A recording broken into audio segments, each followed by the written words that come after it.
I'm Richards, and this is my research slash journal slash evidence for Ben-Hur. The date is the 6th of April, Monday 2020.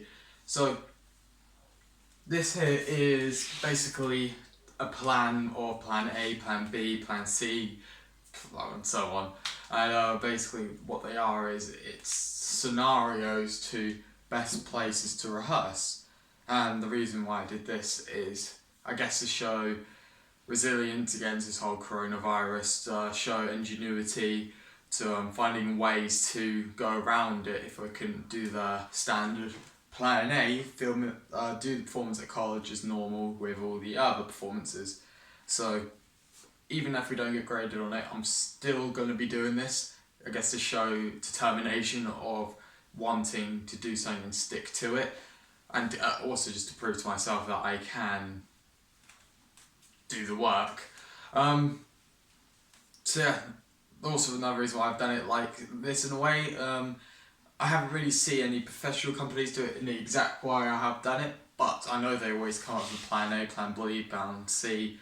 I know this from Westacre. At the moment, obviously the coronavirus shut that theatre down, and they are putting performances on in summer. They were originally putting on a performance before this whole virus spreaded, and obviously they had to shut it all down, so they're looking for plan A, plan B, and so on to deal with when they come back straight away, because obviously this is their source of money, the audience, so they need to try and find different ways to obviously kind of continue it after the virus and after the restrictions have kind of lifted.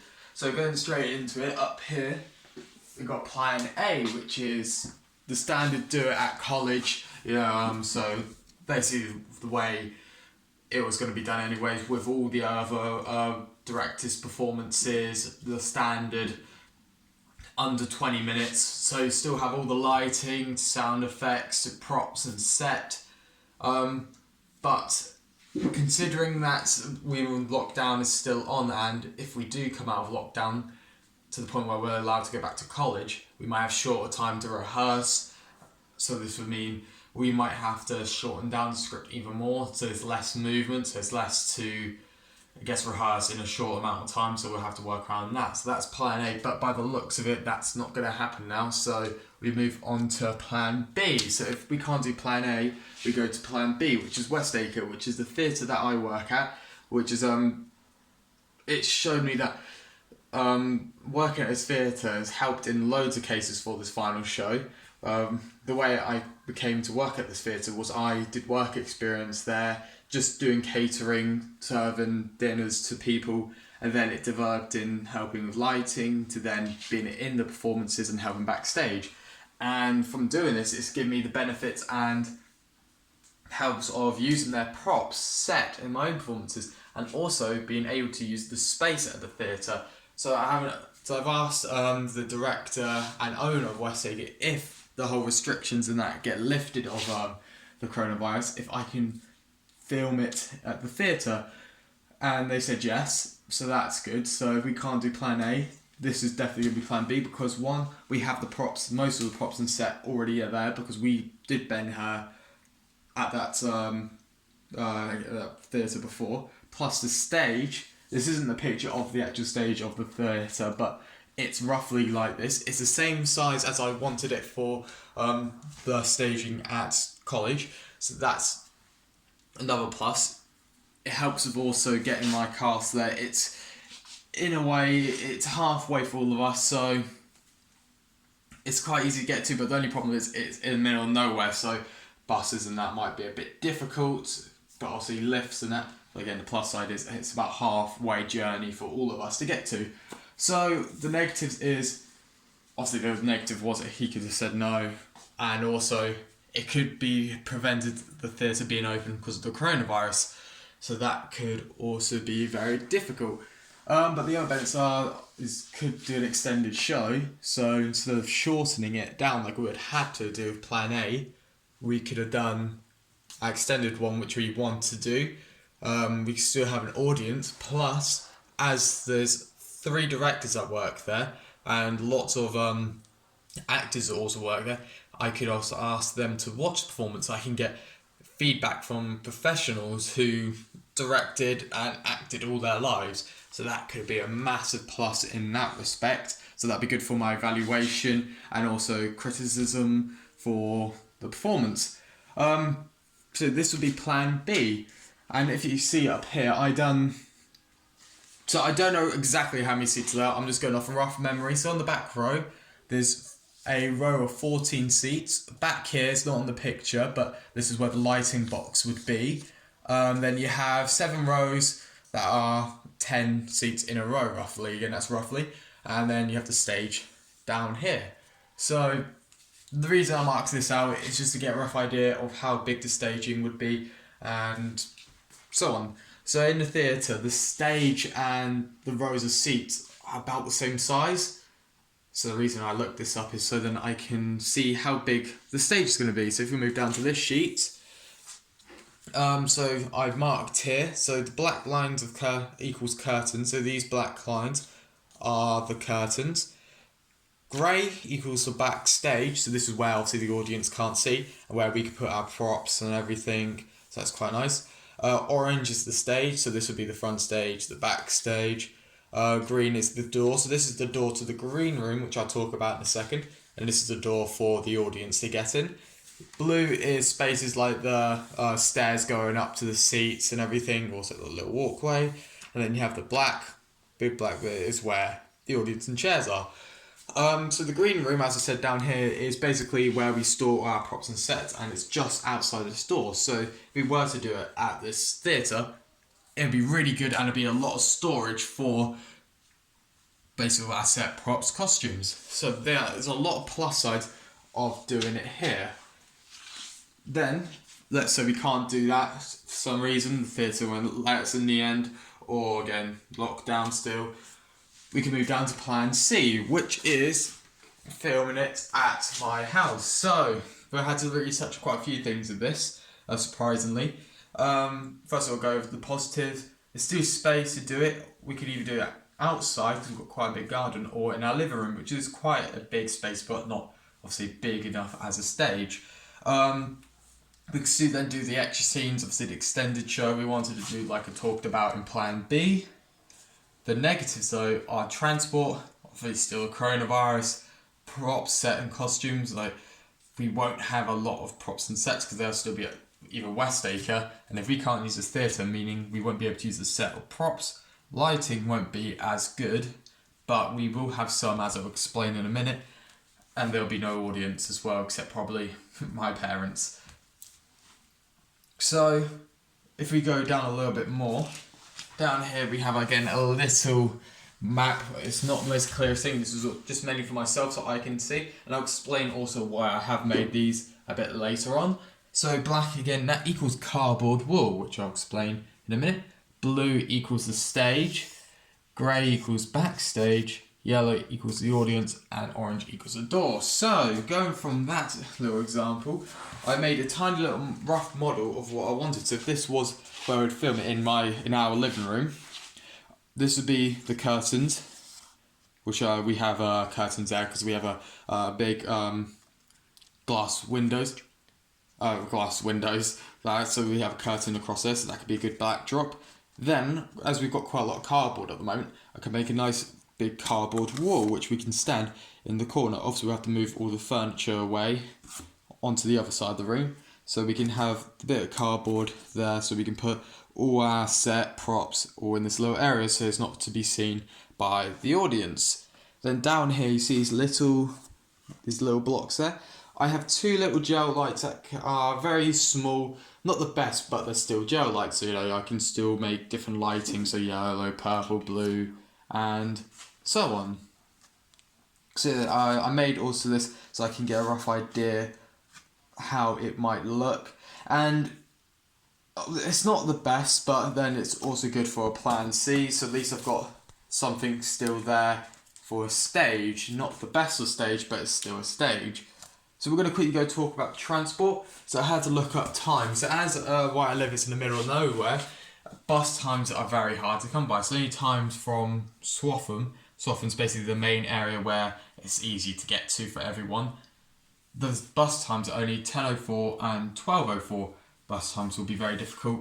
Obviously that means either shorter time to rehearse, and it might be difficult for people to get here. So that's a problem. Another big problem is, if you want to go to these pictures, so this is the living room. Obviously this will be cleared. And then we move down to the bottom photo. So that's just like where so obviously that's where the curtain is, backdrop, and then we'll have the wall here. So the chariot racing we probably won't be able to do in this scenario though, this plan, because the chariots are quite big and they cause a lot of room. So we most likely won't be able to do that plan. So if we can't do plan C either, we move to plan D. Plan D is out of park or anywhere else. This is one that it's not the best of ones at all to do, but at least I've got another thing there to show that I've been thinking of ways to go around it. So for example, the walks in King's Lynn is about a 5-minute walk from the college building. It's a big open area, as seen by these pictures down here of the walks. So this one's just showing the area. This one, I don't know if you can see it by the camera, but I've circled these little areas, which are the areas that are less populated in the walks. So the best places if you were to film it.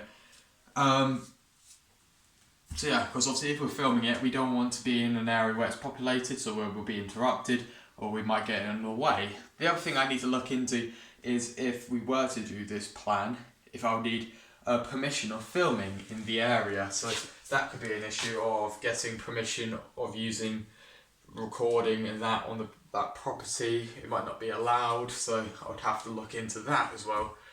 So the problems of this, actually we'll go for the positive. It's a massive space. We can do the extra scenes, and we can record it because it's outside. But the negatives are we can't use any lighting. There'll be no audience, no stage. It's an open place, so obviously again there could be people in the background walking around. I will have to cut a lot of scenes. A lot of scenes require curtains opening and closing. For example, when Daniel finds out that Omar and Crystal are kind of getting together, the way that happens is a curtain gets opened, it reveals them two, and we can't really do that with this scenario because there's no curtain. Also the weather could obviously put a massive effect on it, and also where we'd rehearse it. We couldn't really rehearse every day on this field, and it's also getting the props set and all that there, because as there's quite a lot of set props and costumes, it'd be very difficult to get them all there. Same with costume change would be very difficult because it'd be very public to do it, so you wouldn't be able to do it. So that's a plan we don't really want to get to, but at least we still got a plan D. So if we go down to plan E at the very bottom, video call performance. So the way we'll do this is we'll all be on our phones, we'll have a full body shot of us on the messenger call, and we will do the performance in our own rooms, and we do the performance like if the other characters are in the room with me.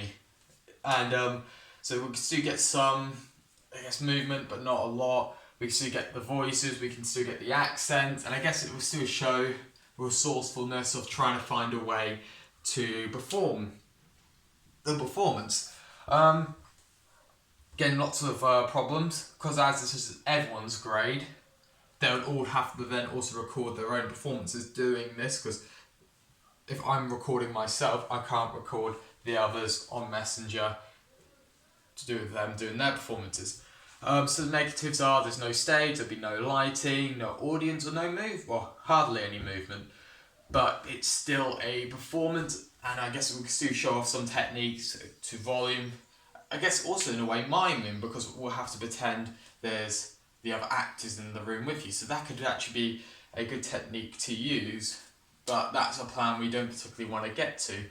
Then we move straight up to the top, which is Plan Z, which we're not going to get to. That's why it's called Plan Z, which is cancel the show. Before we done this recording, I talked to my whole cast and I went through all the plans. They gave some ideas and suggestions as well. This is all my own work, but they did add some extra bits and pieces which I haven't added to any of this yet. So none of us want to get to plan Z, and we won't get to it. One, because I feel like for myself as well, there'll be a lot of regret. Even if we don't get graded on it, I still want to do it. It's something I put a lot of work into, and I guess it was showing determination to complete a project that I'm so passionate about, to show that I feel like I am capable to get a grade that is really good. Even if it won't get graded, I still want to know if I could have got that top grade. So I would have lots of regret if I didn't do this, so this is more of a personal thing as well. Obviously no grade. So that's plan Z. So ignoring all this, actually before we do, another reason why I made these little maps is, so let's say we do choose to do plan B, plan C, I will I'll send via email these to my cast, so when we're rehearsing over Messenger, I can tell them, okay, we're on scene 2, I want your entrance to be stage left. From stage left, they'll look at the little picture, they'll look on the stage left, so look, okay, so look, here's the stage, I come on from this stage left. So they can kind of get a rough idea already where they're coming on from and where they're going to be standing. So then if we do go into, let's say, plan B, we're going to the stage, they kind of roughly know where to be already. So instead of just doing a script run through, we're still doing a movement run through. We're still, working out where we're going to be on the stage, which I think is a good idea as well. So yeah, and I know this is something that Westacre have done in the past, to even making models like I've done with this, making little models to show my cast so they can get an idea of what's in my mind, to also kind of seeing what I think it would look like. So I know a lot of directors do this, again, from Westacre Theatre. This is my main source of research, is watching firsthand and being taught by directors who've done many performances. So yeah, so that's another reason why I've done these little staging. So if we go to here, this is from scene 1 all the way to scene 8 of Ben-Hur.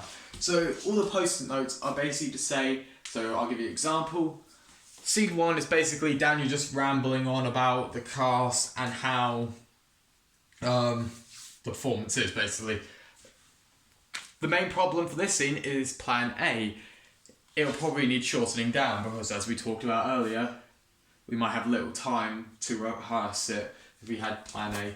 So in each scene, there's problems with different plans. So on scene 2, we have the 3 wise men meet Mary, and originally Mary is behind a curtain, the curtain's open, and there she is in her stable with baby Jesus. But with plan C, which is the living room scene, the living room plan, we'd have no curtain, nowhere to kind of reveal her, so there's a problem with that.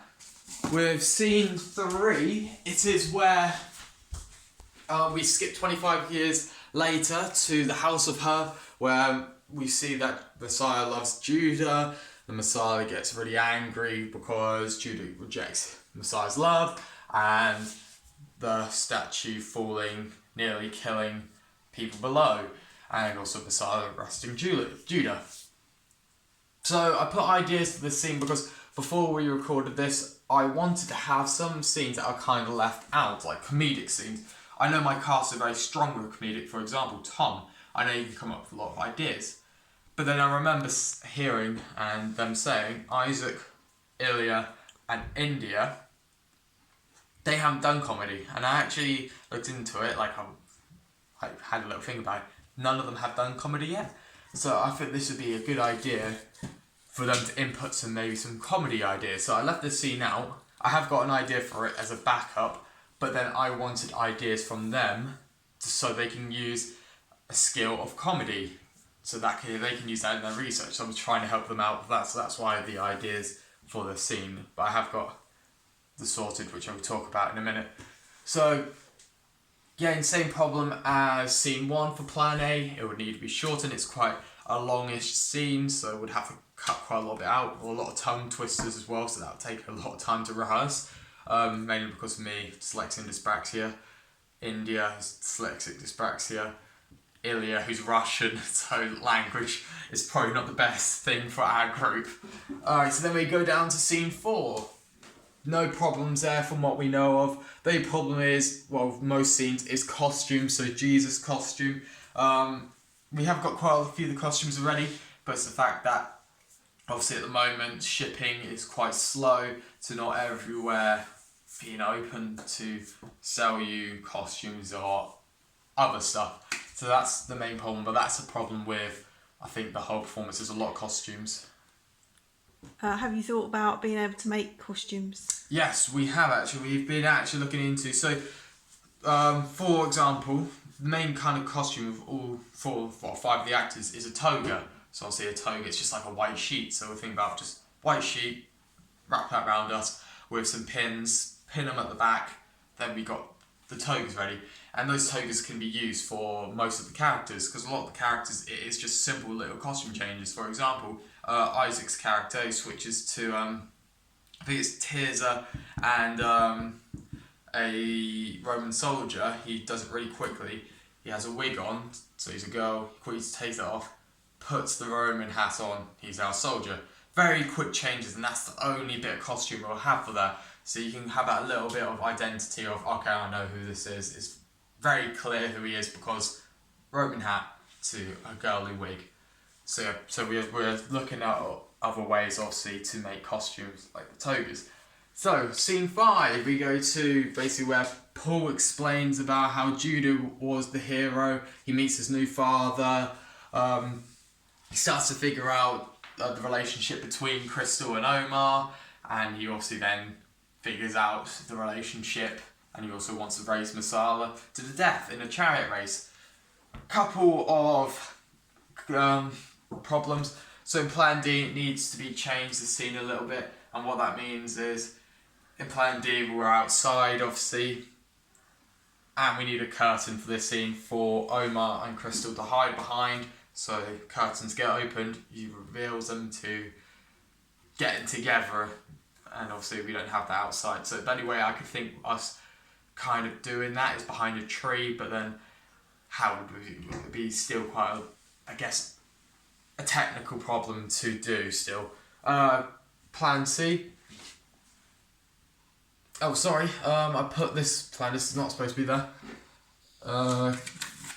That is supposed to be up here, sorry. Plan C, going back to scene 2. Plan C for the camels. So we use 3 big camels in this scene, and in the space of the living room, I don't think we use 3 gigantic, nearly the same size of me, but obviously width is a bit larger. I don't think 3 of them will fit in the living room for a lot of, choreography we have with the camels. So we'd have to figure out a new way of doing that, which we're discussing at the moment, if we were to go with this plan. So going back down to scene 6. So this is where Daniel's been really mad at the cast for discovering the relationship. Not much happening, but the only thing that would need to be changed for Plan B. Sorry, excuse me. Again, not a lot of, I guess, it's the same space, but the staging is still different to what we wanted it, so we'd have to figure out how to sort that out. Alright, moving down to scene 7. This is where we have the famous chariot race. Again, I left this scene out in the script for ideas. I have obviously given them the baseline. I've also showed them the original script, because obviously all these scenes have mainly been written in my... Well, I've added even an extra character into it, so a lot of it is my own lines. I've just gone off the base storyline of the comedic version of Ben-Hur. So I've sent them the chariot scene they did in this Ben-Hur to give them a rough idea, so they can obviously develop a scene and add some comedic stuff into it. But I have got an idea of what to do, which I'll go over in a minute. So, a lot of problems with this scene. We have 2 big chariots that we use for the Westacre Ben-Hur, and that's what we were hoping to use. But they're quite large, so a lot of the... So again, for going back to Plan C, we wouldn't be able to use those chariots in this because they're too big. The chariots at the moment are Westacre Theatre still, so we can still use them in their college will still be able to use them. Thanks to Matt, who I've already talked to before the whole coronavirus, and he said he would be happy to still go and grab all the props and sets from West Acre. But obviously we can't do that at the moment because of the situations. Then we go to the last scene. No problems there, which is just basically Jesus / Omar forgiving Daniel's character and the show ending. So that's that. Again, the reason why I did this is to kind of look at problems. I feel like there's a plus side to all these plans, but I have to look at the negatives as well, so I know what I could run into as a problem as a director and how to overcome it. And I'll rather be one step ahead of it, so when we do go to one of these plans, I already know most of the problems. I know how to solve them, which I'm figuring out at the moment. That's why I've done this, so I can figure out the problems already. Just going to quickly look at this. So this is only a quick roughly. Another big problem at the moment is distance, travel and times. So this is where roughly my cast lives. So Isaac, he lives in Dereham. Tom lives in Swaffham. India lives in Lynn. Ilya lives in Lynn. I live in North Pickenham. Roughly around the same area. The largest distance is obviously Dereham and Lynn, so that's the biggest distance. So halfway point is Swaffham and North Pickenham, so that's why I guess Plan C is quite good, because it's a nice halfway point. I've talked to my cast about availability at the moment. Again, we can't really do much, but in the sense of video calling, which we were doing, and we're submitting a lot of evidence of that.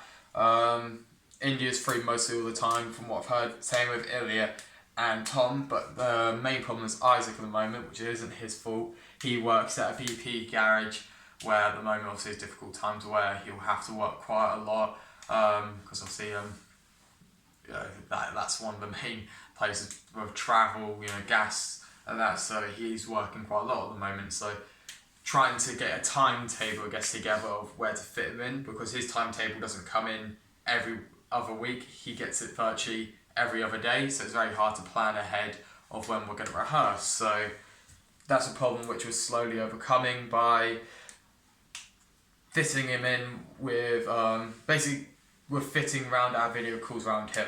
So we ask him, okay, tomorrow are you working, yes or no? If he goes, I'm not working, we'll do that video call then.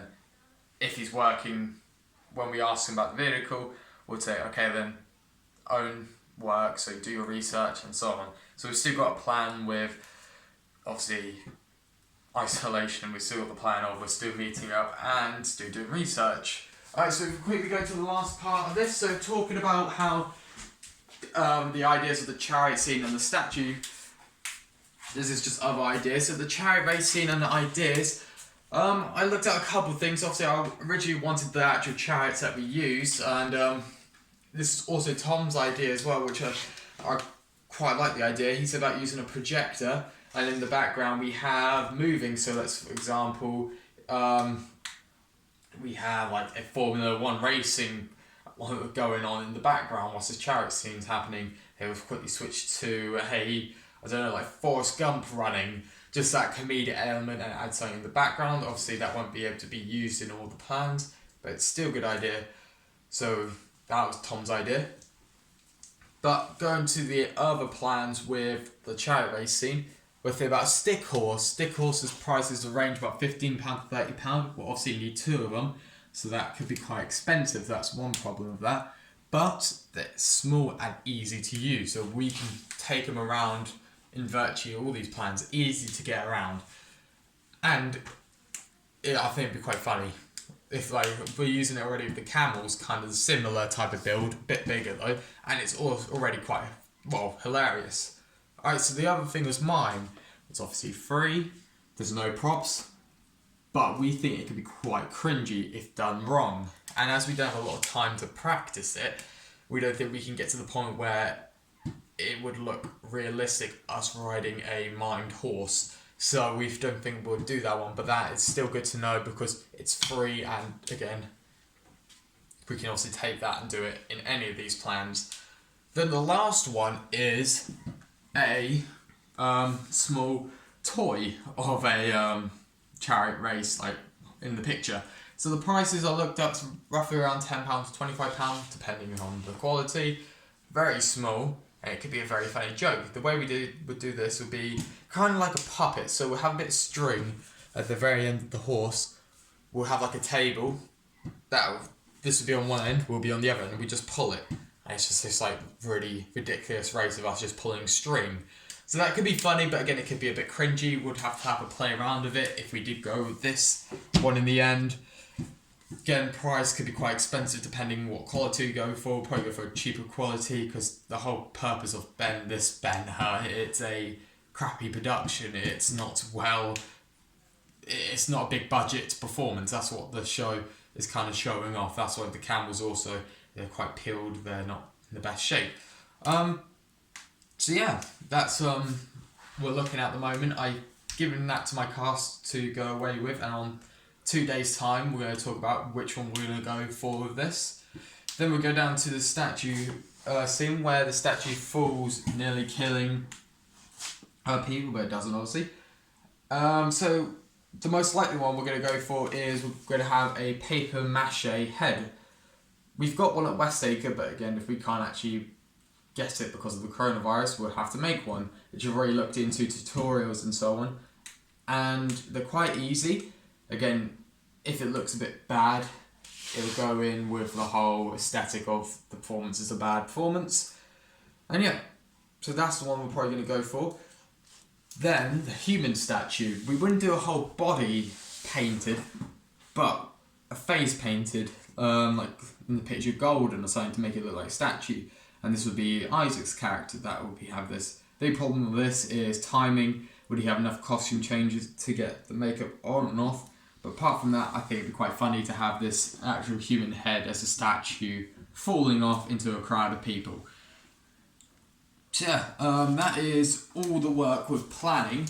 I've also noticed this actually not just helped me, this has helped my cast, and I've also helped a lot of other directors. I've had directors, for example, Erica, she's asked me what have I got planned to somehow do a performance. Robert the Stone's asked me. So this has not just helped me, but helped others. Obviously they won't be able to do the exact same, but it's given them ideas of kind of how to do it. Like, for example, maybe them doing it in their own house, them doing it at the park, or the video call. So I found it's actually not just helped me as a director, but others as directors. And I guess it's kind of made me a good lesson for the future. So if I go to universities or if I do turn this into a proper profession, always look into different paths. So even if you've got one set path on what you want to do, like I had plan A, which I had beforehand. I had a set plan, didn't think of anything else. I had my prop, the set in miniature. I had all these lessons planned, not thinking about anything else, thinking nothing will go wrong. Obviously everything goes wrong, and I got disheartened by that. I started slacking my work. It wasn't until yesterday I kind of boosted myself back up to think I need to carry on with this. So this is a good lesson for me, I think, to never just settle with the one idea. Look for others and always have a plan B, plan C, plan D. So now I feel less stressed because I have the solutions and the plans to carry on with the performance. So thank you very much, and that'll be the end.